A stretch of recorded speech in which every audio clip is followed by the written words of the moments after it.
Alrighty, so we are back to talk about the four great powers of American politics, okay? There's really four parties these days, and the cleavage you guys know about on one side is left versus right. So the traditional conservative versus Democrat style, where they really basically agree on most things. The conservatives may be a little more hawkish, but like the key distinction is going to be between redistribution and big and small government. Is the Democrats are looking for ways to help people by building up government systems, and the conservatives are a little more skeptical of that strategy. They have a little bit more respect for markets. They're going to say, if we let the market do its own thing, we're going to have a larger economy, we're going to have more stuff, which is good. And the Democrats are going to say, well, the intelligent ones, maybe some of them don't realize this, but they'll say, well, like maybe we can shrink the economy a little bit, we can contract a little bit to redistribute, but the total prosperity of people will increase, right? We'll take $1 million from Jeff Bezos and we'll give out $500,000 split among however many Americans, so like thousands of people get $500. It's like Jeff Bezos is never going to notice the $500,000, and that $500 went to college, it went to healthcare, it went to medicine, it went to things that are really core, really essential, bottom of the hierarchy needs for people. And they, generally prosperity was higher. So those are kind of the main difference, left and right, the traditional political stuff. But now we have a new kind of spectrum, which is interesting, which is the establishment versus the anti-establishment forces, okay? And the key distinction here is that the anti-establishment forces, they look around at the most prosperous country that's ever existed, the most incredible civilization. Every country in the world was covered in serfs and kings when we started up, and now there's not a lot of those left.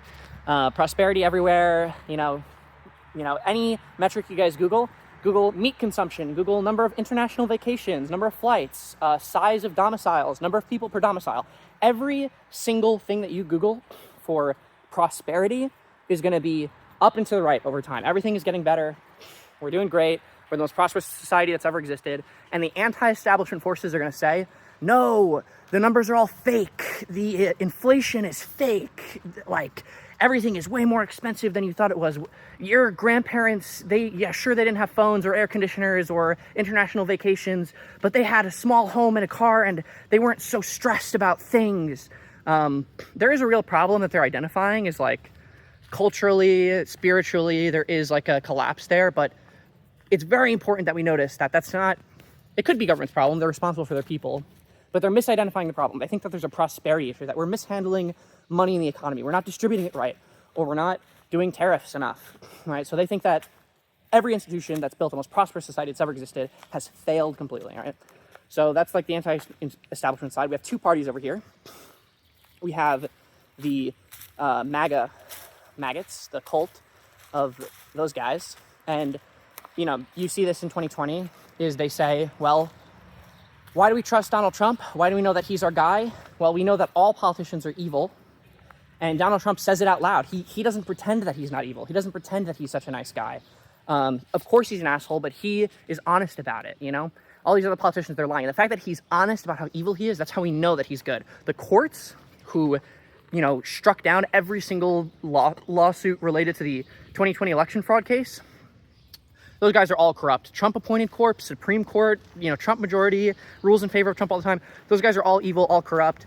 Congress? Are you joking? 10% approval rating. Those guys are corrupt, evil, Congress, bad. The departments, the FDA, the FEC, all these departments, that's bureaucracy. Those guys are all bad. Experts, those guys aren't real. COVID, not real. They have a deep distrust, hatred of every single institution in the great United States of America, everything that's built up all this prosperity. And the one thing that they believe in is the guy who says out loud that he's evil because he says that he's evil. So that's their team.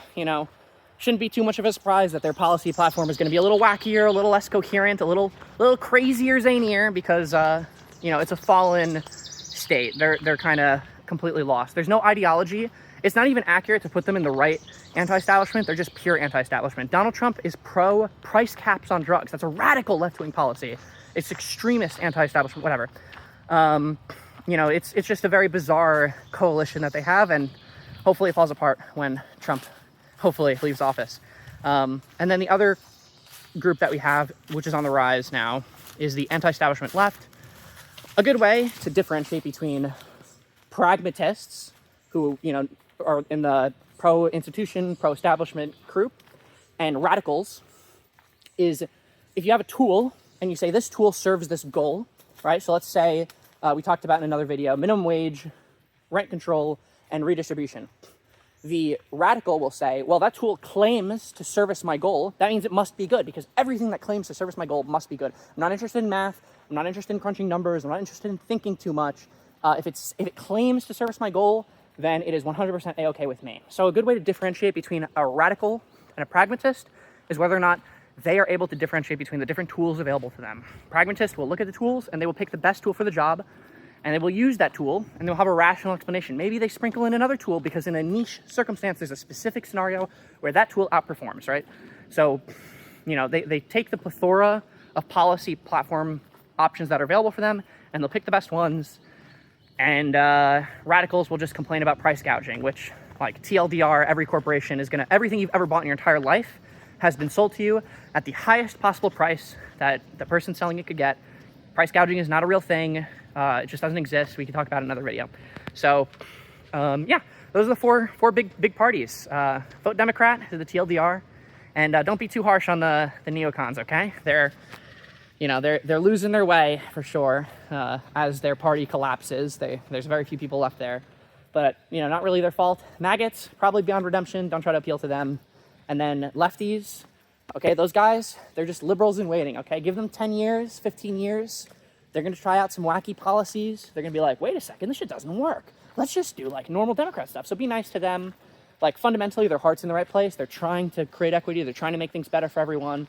And they just haven't experimented with their policies and seen their outcomes yet. And the moment they do, they're going to be like, oh, this is not good. Or maybe they won't. But it's like they can't, if they get a certain amount of power and execute those policies, the real results are going to be calamitous and we're going to adapt. So those guys are fine. There's not real risk in that department because they're like good people who want what's best for everyone. Maggots, they worship evil, and I'll just do a 10-second spiel over here, right? It's like, why do people join this evil cult? Is like, really, the Midwest, I talked to all the prosperity that we have here. If you're in like a hollowed out town in the Rust Belt and everyone is moving out and you're in West Virginia, it's like, oh wait, like my society has actually failed me. Like I should be angry, I should be upset. And you see us Democrats flourishing in our prosperous cities and penthouses and 45 minutes upstate, we have all the woods in the world that you could dream of. They're not gonna be super happy about that. So there's like a level of envy and disappointment, and their communities are falling apart. And the solution to that is you have to move, you have to follow where the opportunity is. Communities rise and fall. I'm out of here the second things start falling apart. I'll jump to the next most prosperous place. I'll create some value over there. So that's kind of the situation, I think. What's the other one? Oh, Democrats are also cringe. It's like, oh, we don't want to be cringe. Don't want to be too democratic. But I'm rambling a bit. We'll wrap it up there. And talk more about some of these distinctions in more detail in a future video for sure.